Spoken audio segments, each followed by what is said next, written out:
Hey,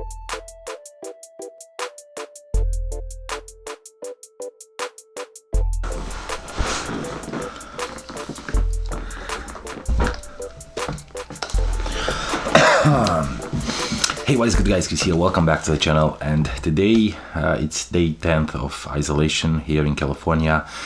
Things are getting worse and worse, but that's not important.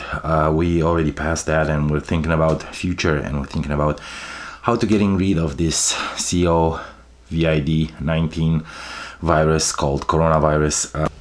Just a short intervention. I realized that after editing the video seems a little bit too long. It's pretty long, like our days in isolation, but I think you guys will enjoy it nonetheless. Carry on.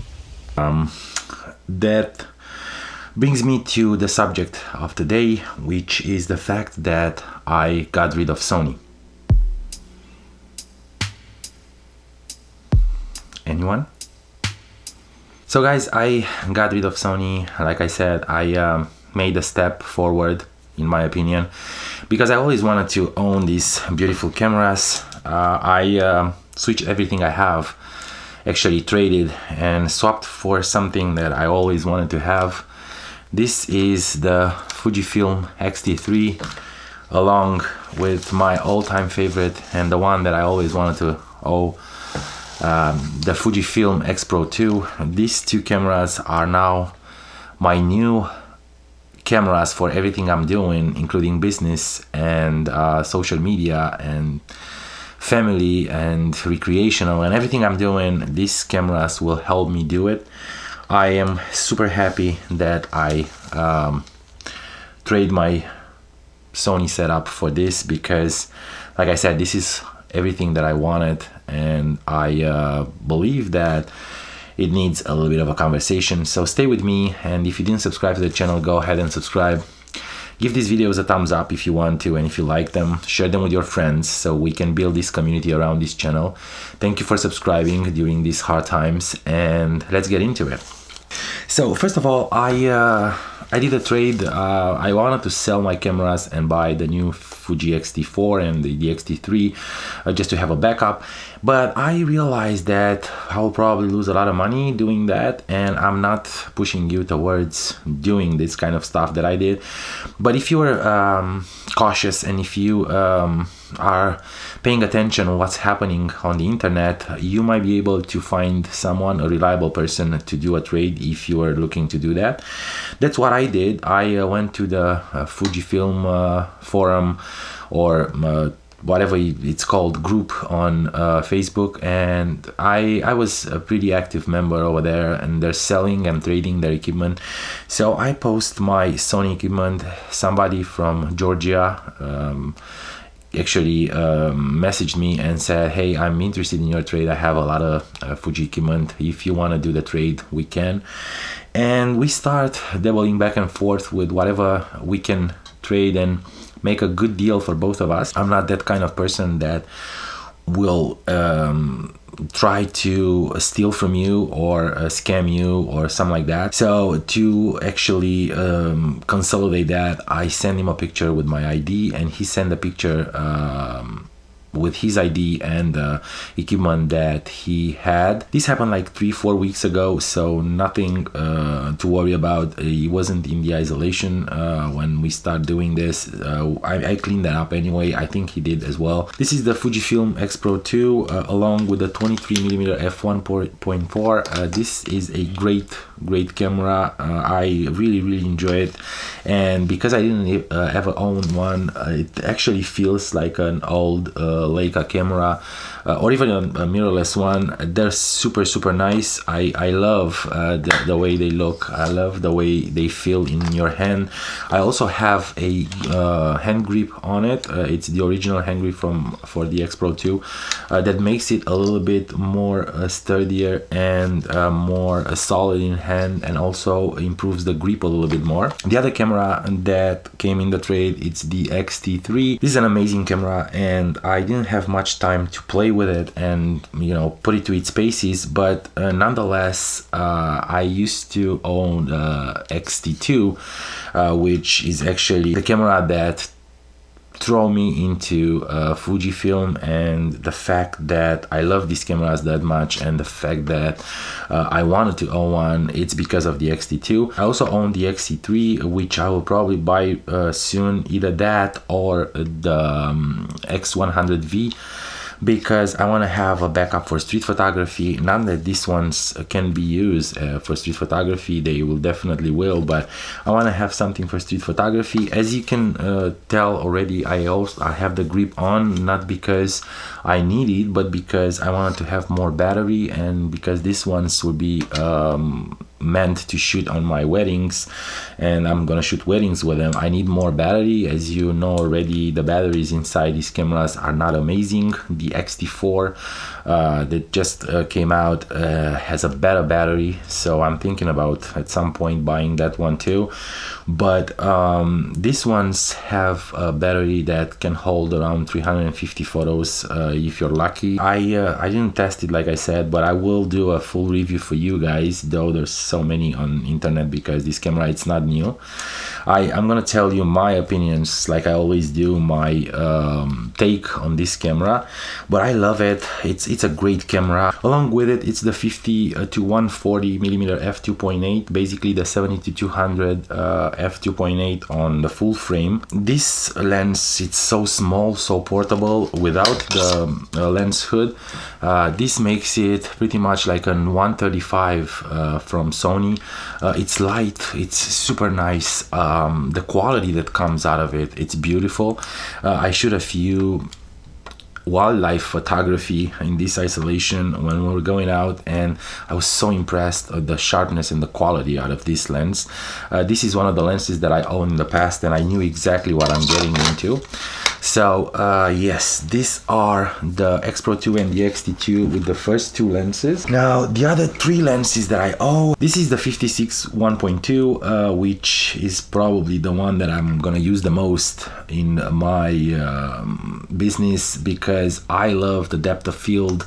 This is a 1.2 lens. I know all the conversion with the full format, I don't appreciate talking about that, because for me, what you're shooting, it's whatever you will get, and I'm not thinking that this one it's around f2 or around 1.8 or something like that.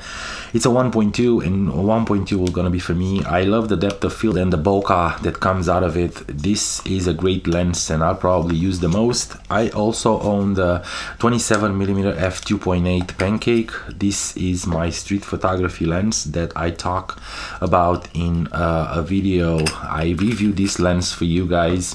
I'm gonna put it up here somewhere so you can go ahead and look if you're interested in how this lens performs. I'm super happy. This is not even a lens for me. It looks like, I don't even know, like a small cupcake that you can eat. It's so beautiful, so small, the quality, it's beautiful. This is probably the lens that I'm gonna use for all the street photography and all the you know, outdoors. Every time I'm going hiking and stuff like that, I'll probably throw this lens on one of the cameras and go out. And the last one and the most important one for me, like I said, I'm shooting events, mostly weddings, but this one, it's the 16 to 55 f2.8, basically the 24 to 70, which is the most used lens for events and stuff like that. The image quality that comes out of this lens, it's beautiful. I'll probably use this one for landscapes as well, because like you probably know already if you're following me on Instagram, I just started a new account on Instagram called Vox Images. Go ahead and follow me if you want to. These are all my travel and landscape shots. There will be a little bit of a break on that account these days because I can't go outside, but nonetheless, go ahead and see the posts that I put in the last months or so. I'm trying to get into landscape photography. I'm gonna explain to you in a different video why and what's the reason behind that. But yes, this is the 16 to 55, great sharp lens, a lens that I wanted to own. I didn't own in the past, so I wanted to own just to see how it looks and how it provides, and it didn't disappoint at all. I really love it. The build quality, it's strong, it's solid. All this will probably be reviewed somehow, maybe small reviews and my opinions. Like I said, they're all over the internet with reviews and blog posts and everything, because they're not new in terms of release date. They're old lenses, but for me they're new, and I'm gonna tell you what I feel about them, how they perform, what is that I'm using for, and so on and so forth. So these were the lenses and the cameras, along with the kit that I traded. It came on Flashpoint A1. This is the Godox A1 that everyone knows.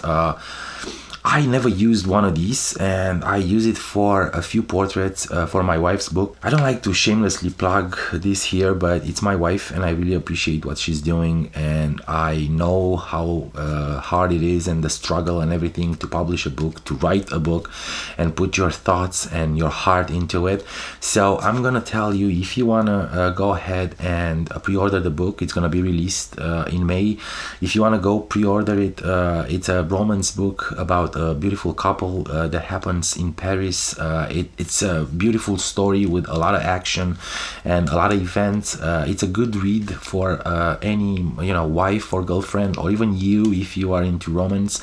So go ahead and pre-order it on Amazon or Google Books, Apple Books, and so on and so forth. I'm gonna put a link down below just in case you are interested in. I just wanted to show appreciation to my other half, who is actually working hard for all these books. But back to our video. I like I said, got this Flashpoint A1. Actually it's called the R2, the Zoom X R2. This is the one that has a round head. I'm not sure if you are acquainted with, but you can put a lot of accessories that came in this thing. They has all kinds of barn doors and filters. They're all magnetic, pretty much like the MagMod. You can also put the MagMod here on top. It's a great flash. Like I said, I shoot the portraits for my wife for her book, and I'm gonna show you a few right now. But this one provides great quality light.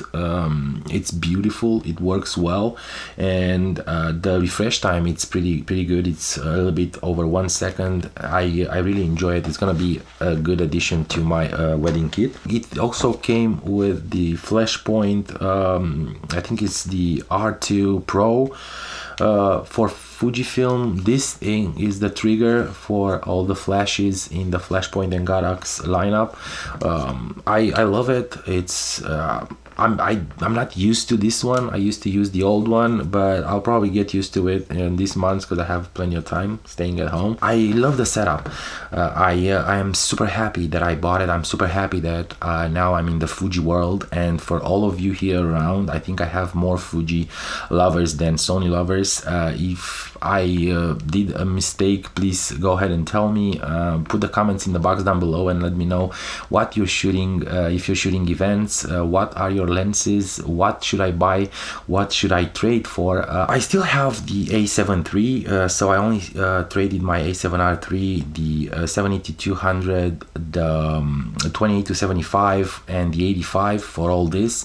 So I still have my A7 III and a couple of lenses. I think that I'm gonna keep this one because I'm shooting videos and I'm pretty used with using this one for like YouTube videos and even client videos and stuff like that.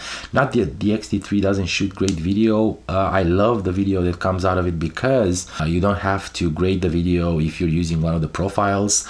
They have amazing profiles. Sony doesn't, and that's a downside, but I'm pretty used with it. I'm pretty used with everything that it does. I can set it up fast to shoot a small clip, and that's it, guys. That's pretty much for today. I just want to tell you what I have in my bag and what I did in the last months or so. I'm hoping that there'll be more of you coming here now that I'm shooting Fuji, and we're gonna talk about this setup more and more, and I'm gonna try to review and tell you my opinions about everything down here. Don't forget to subscribe to the channel and like these videos if you like them. Give them a thumbs up. Put your comments in the box down below and let me know, like I said, what you are shooting. What should I buy for event photography? What should I buy for landscape photography? Because these are the two genres that I'm getting deep these days. I'm doing weddings for over 20 years, but landscape is something new for me, and I'm really enjoying going out and shoot. Unfortunately, we will probably have to postpone this for at least a couple of months until this thing is starting to slow down, this craziness with the coronavirus. Also, don't forget to hit that notification bell to be always notified when I'm putting a video up. Share these videos with your friends and tell them about the channel. Tell them that we're doing tech and photography, mostly gadgets, not necessarily tech, but mostly photography and things that we're using every day in terms of tech. And I will definitely see you in the next one. Don't forget to stay safe, wash your hands, and stay inside. The most important thing is to stop the spread.